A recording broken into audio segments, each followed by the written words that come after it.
Hello. Sir, Roy and ಕಂಪ್ನಿಯಿಂದ ಬಂದಿದ್ದಾರೆ. Urgent ನಿಮ್ಮನ್ನು meet ಮಾಡ್ಬೇಕಂತೆ. ಓ ಹೌದಾ, ನಾನು ಸ್ವಲ್ಪ ಬ್ಯುಸಿ ಇದ್ದೆ. ಸರ್, ಏನೋ ಎಮರ್ಜೆನ್ಸಿ ಅಂತೆ, ನಿಮ್ಮನ್ನು ಮೀಟ್ ಮಾಡಲೇಬೇಕಂತೆ. ಸರಿ, ನಾನು ಬರ್ತೀನಿ. Okay sir.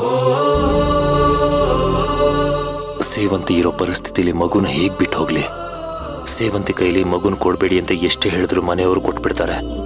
ನಾನು ಬರೋ ಅಷ್ಟರಲ್ಲಿ ನಮ್ಮ ಕೃಷ್ಣನ್ಗೆ ಏನಾದರೂ ಆಗ್ಬಿಟ್ರೆ ಬೇಡ ಬೇಡ, ಮಗುನ ನನ್ನ ಜೊತೆನೆ ಕರ್ಕೊಂಡು ಹೋಗ್ಬಿಡ್ತೀನಿ. ಕೃಷ್ಣ, ಈಗ ನಿನಗೆ ಬಟ್ಟೆ ಹಾಕಿ ಚೆನ್ನಾಗಿ ರೆಡಿ ಮಾಡ್ತೀನಿ. ನೀನು ಅಪ್ಪನ ಆಫೀಸ್ ನೋಡಿದ್ಯಾ? ಇಲ್ಲ. ಹಾಗಾದ್ರೆ ನಾನಿವತ್ ನಿನ್ಗೆ ಪಪ್ಪನ ಆಫೀಸ್ ತೋರಿಸ್ತೀನಿ, ಓಕೆನಾ? ಓಕೆ. ಪಪ್ಪ ಊಟ? ದಾರಿಲ್ ಹೋಗ್ತಾ ಬಿಸಿ ಬಿಸಿ ಮಸಾಲೆ ದೋಸೆ ಕೊಡಿಸ್ತೀನಿ.